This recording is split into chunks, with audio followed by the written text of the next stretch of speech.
Western carriers ये है वो कंपनी जिसका आईपीओ खुलने जा रहा है। पहले मैं कंपनी के बारे में आपको बता दूं, 2011 में ये कंपनी बनी थी और देश की सबसे बड़ी निजी मल्टी मॉडल, रेल फोकस्ड और एसेट लाइट लॉजिस्टिक कंपनी है ये। वित्त वर्ष 2023 में घरेलू कंटेनर वॉल्यूम्स में कंपनी का करीबन करीबन 6% हिस्सा और एक्सपोर्ट इंपोर्ट जो होते हैं उसमें 2% मार्केट शेयर था। इनके कस्टमर्स में देश की और दिग्गज कंपनियां शामिल है, Vedanta, Tata steel, Jindal stainless, Lever, Hindalco, GSL, लंबी लिस्ट है। आइए आईपीओ की जानकारी पहले ले लीजिए मुझसे। कल खुलने वाला आईपीओ यानी कि 13 सितंबर को 18 सितंबर तक खुला रहेगा। 163 से 172, 163 172 ये प्राइस बैंड है और इश्यू की size offer for sale 93 crore और फ्रेश इश्यू 400 करोड़ यानी कि 493 करोड़ का एक तरह से आप कह सकते हैं इशू है। और इशू के बाद जो कंपनी का मार्केट कैप बनता है करीबन करीबन बनता है ऊपरी बैंड पर 1750 करोड़ के आसपास का। ये है इस कंपनी की सारी डिटेल्स। आइए मैं आपकी मुलाकात करवाता हूं कनिष्क सेठिया साहब से, जो होल टाइम डायरेक्टर हैं और कंपनी के सीईओ भी हैं। बेंटले कॉलेज उससे आपने साइंस में बैचलर्स की डिग्री हासिल की है, साथ ही एमबीए की डिग्री भी आपने ली है। Logistics sectors, complex supply chain management में करीब 20 साल का आपका लंबा गहरा अनुभव है और 2018 से सेठिया साहब इंडियन चैम्बर ऑफ कॉमर्स की लॉजिस्टिक्स और सप्लाई चेन की नेशनल एक्सपर्ट कमेटी के मेंबर भी हैं। सेठिया साहब बहुत बहुत स्वागत है आपका, गुड मॉर्निंग। धन्यवाद जी बिजनेस को समय देने के लिए। सबसे पहले थैंक यू सर। सबसे पहले समझाएं सर, आपकी कंपनी का एग्जैक्टली कारोबार क्या है, क्या बिजनेस करते हैं आप? Sir thank you for this opportunity Anil ji. तो हम लोग बेसिकली 4PL सप्लाई चेन में है सर, जहाँ पे हम लोग कोशिश करते हैं कि अपने कस्टमर्स के साथ जुड़े, डिटेल में उनके साथ डिस्कस करें और उनकी प्रॉब्लम सॉल्विंग में जाएं। तो हम लोग कॉन्ट्रेक्चुअल काम करते हैं जिससे कि हम लोग वन विंडो सप्लाई चेन करते हैं।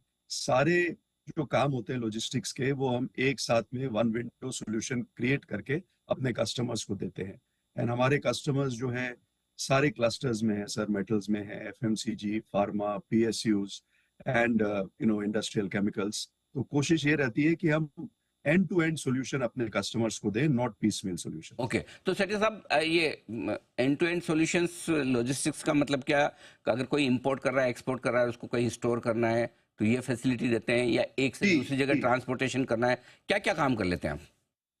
पूरा का पूरा सर, जैसे आपने कहा उसी बात पर, जैसे अगर इंपोर्ट साइकिल है आपका, तो जब जहाज आपके इंडिया में प्रवेश करती है वहां से लेके जब तक माल आपके पास में आपके फ्लोर पे पहुंचे, और अगर एक्सपोर्ट साइकिल है तो जब से आपने माल बनाया और जब तक वो स्टीवेडोरिंग होके एक्सपोर्ट नहीं होती, तो जितने काम उसमें इन्वॉल्व है sir, first mile transportation, last mile transportation, railways, packaging, सारा सब कुछ हम उनको as a one package solution बना के ओह देते हैं सर। वंडरफुल, मतलब वन स्टॉप शॉप है एकदम, सारा लॉजिस्टिक रिलेटेड जी सारा काम आप अकेले कर लेते हैं। अच्छा ये बताएं कि फिर लिस्टेड स्पेस में कोई और कंपनियां हैं आपके पीयर्स के तौर पर जो ये इस तरह से पूरा का पूरा सॉल्यूशन देने वाली? सर एग्जैक्ट हमारे तरह का नहीं मैं बोलूंगा सर, क्योंकि हम 4PL करते हैं सर। 4PL का अर्थ ये होता है कि आपने एक सॉल्यूशन को खुद क्रिएट किया और उसको आपने इम्प्लीमेंट किया। तो जो मैं करता हूँ सर वो कस्टमाइज काम करता हूँ, तो एग्जैक्ट लाइक टू लाइक नहीं आपको मिलेंगे।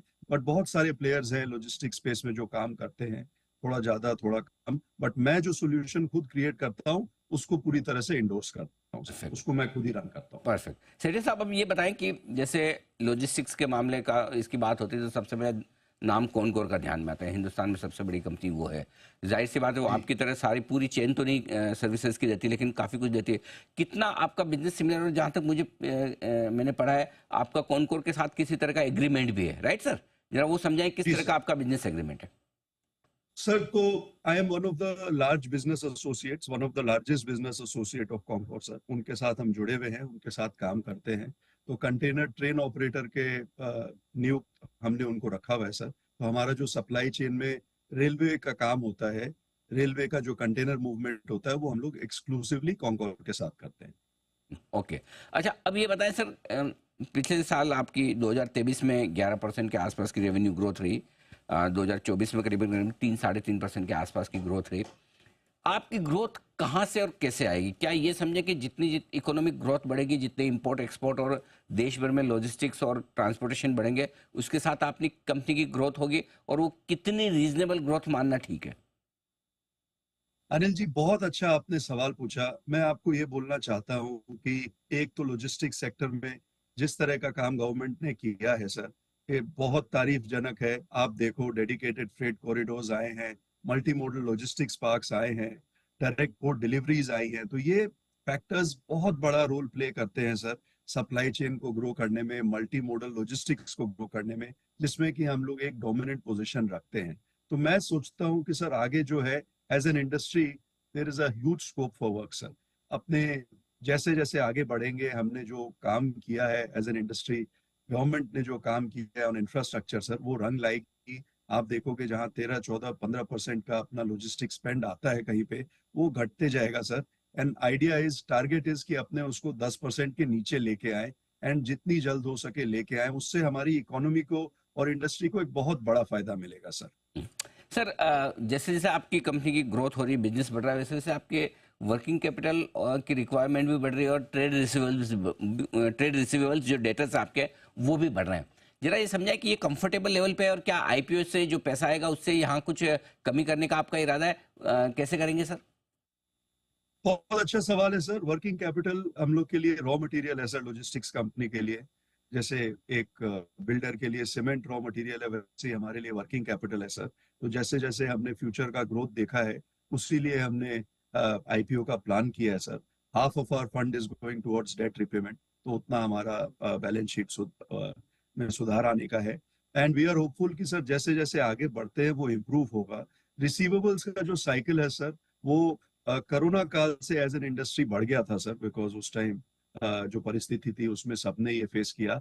रिसीवेबल्स का साइकिल अब मैं आशा करता हूं कि इन द नेक्स्ट कमिंग 1 और 2 years अब सुधार की तरफ चलते जाएगा। परफेक्ट। एक और चीज जो आपने कैश फ्लोज पे आप मैं जानना चाहता हूँ। 3 साल के जो मेरे पास नंबर है आपके कैश फ्लो लगातार पॉजिटिव है, लेकिन बहुत छोटे। तो क्या इसमें इम्प्रूवमेंट होने की गुंजाइश है या आपको री इन्वेस्ट करना पड़ता है? ये जरा समझाइए सर। सर पूरा ही हमने री इन्वेस्ट कर दिया है सर, बिकॉज जैसे जैसे ग्रोथ आती है, ग्रोथ अपॉर्चुनिटी मिलती है सर, तो we are reinvesting all our cash flows. आगे भी मैं देखता हूं कि अगर ग्रोथ अपॉर्चुनिटीज रहेंगी जैसे चल रही हैं, तो हम उसको बेसी भाग इन्वेस्ट करेंगे वापस सर। जैसा आपने कहा कि आपकी कंपनी एसेट लाइट मॉडल पर चलती है, राइट? इसका मतलब ये कि जी जो सर। भी लॉजिस्टिक्स के लिए वो वेयर हाउसेज वगैरह ये चाहिए वो आप खरीदते नहीं, रेंटल करते हैं, राइट?